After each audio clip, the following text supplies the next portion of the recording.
Peter Gourlay. My melanoma story began in 2014 when my partner noticed a suspicious spot in the middle of my back. It was an early melanoma and was quickly excised.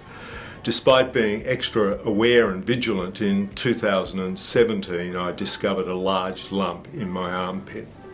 After a biopsy, I was referred for treatment of a stage 3B metastatic melanoma, and following surgery I opted to undertake a year of immunotherapy. During treatment, I not only learned the value of appropriate support and information, but I became passionate about harnessing the consumer voice and ensuring it's heard at all stages of treatment, research and policy development. My name's Steve and I was diagnosed in 2018 with a stage 3 melanoma on my back. Things went relatively smoothly up until after surgery. I asked in my post-surgery appointment if I could have my adjuvant immunotherapy closer to home. However, due to the continued administration of this treatment, despite severe side effects, I almost died.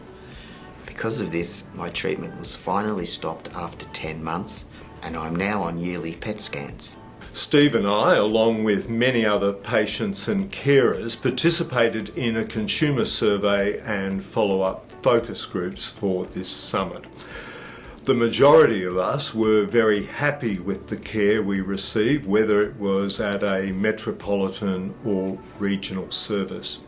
However, there was a consensus on a number of areas that could be improved, and Steve and I will be discussing these recommendations with you today.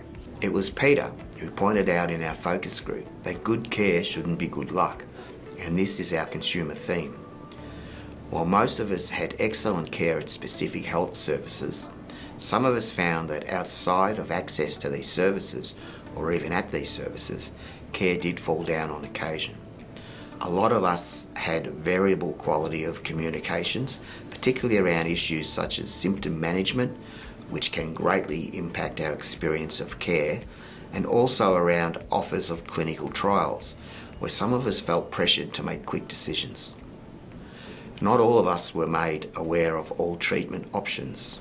This meant some of us felt left in the dark or reliant on individual doctors and nurses rather than feeling like recipients of optimal care. Based on our consumer survey and focus group discussions, we've identified 4 recommendations within our theme of optimal care. Good care shouldn't be good luck.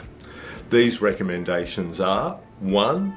Improved knowledge and management of symptoms and side effects. 2. The need for written rather than verbal treatment and discharge plans. 3. Well-coordinated care and information transfer to GPs. And 4. The need for more melanoma specialist nurses. Steve will be talking to you about symptoms and side effects and well-coordinated care, and I'll be speaking about written plans and specialist nurses. The first consumer group recommendation is improving consumer knowledge of the symptoms of the disease, the side effects of the treatment, and how to manage these. Patients advised that they were not given much information about the likelihood of lymphedema, what to expect, where to go for information and support, and in some instances weren't able to get help for severe side effects. One patient experienced the dreadful side effect of itching, which was largely ignored by their treating team, despite reporting a significantly reduced quality of life because of it. It was bittersweet to finally be referred to a dermatologist after having suffered needlessly for so long. The second recommendation relates to the preparation of treatment plans. The optimal care pathway states that all patients should receive a written treatment plan and an end of treatment summary and follow-up plan which outlines activities for our ongoing good health and details of any future appointments. Only 54% of our consumer group reported receiving a treatment plan of any sort.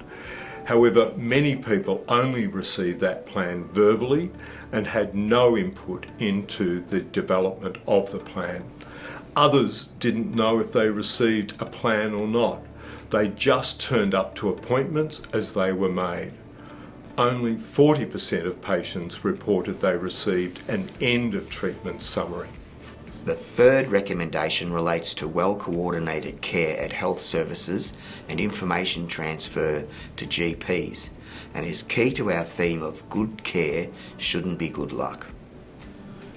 We all feel very strongly the inclusion of our GPs is essential to ongoing long-term management at local level, and yet they are not always kept in the loop when it comes to critical information relating to melanoma treatment, medications and side effects. Some patients expressed concern that their information was held by individual health services and not forwarded on to their GP.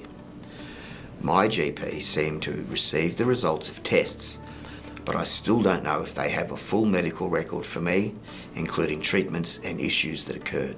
I think this is important for them to be able to monitor my future health, knowing my health background, but there doesn't seem to be a system in place to make sure this happens automatically. I initially received diagnosis and surgery at one health service. I requested to receive the recommended adjuvant immunotherapy at a service closer to home, as I have work commitments and it significantly reduced my travel time burden. However, the second health service did not seem able to me to provide well-coordinated care, and I do wonder if coordination of care needs to be considered by health services for their melanoma patients. It's here that we can really see that good care shouldn't be good luck, because I almost died. I lost 20 kilograms of weight and was vomiting and had severe side effects from the immunotherapy. They put tremendous strain on my family support system. The administering nurses continued with my immunotherapy. I was going into cardiac arrest when a doctor injected me with adrenaline and saved my life. It was only at this point that my medical team stopped immunotherapy. It also occurs to me that had I had access to a melanoma specialist nurse, as Peter will discuss, I may not have faced this life-threatening situation. Lastly, the Melanoma Consumer Group wants to raise the important issue of melanoma specialist nurses. Breast care nurses are considered to be linchpins for patients, acting as vital go-betweens. There are approximately 100 breast care nurses nationwide, but in contrast, there are no more than 10 melanoma nurses. The Australian government has pledged significant funding as an election promise to deliver such a specialist nurse program across Australia. While a melanoma diagnosis may have more treatment options than it did a decade ago, your world still seems to become a never-ending merry-go-round of appointments, tests and treatment.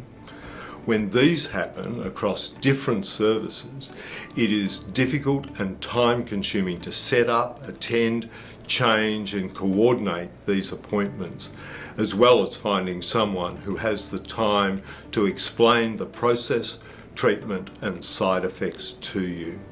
We need to push for more melanoma specialist nurses in the system to make sure that everyone gets the support they need at the time they need it. In summary, our consumer recommendations under our theme of optimal care, good care shouldn't be good luck, are 1. Symptoms and side effects, knowledge and management. These can have a huge impact on patient experience, as can helping your patient with them. 2.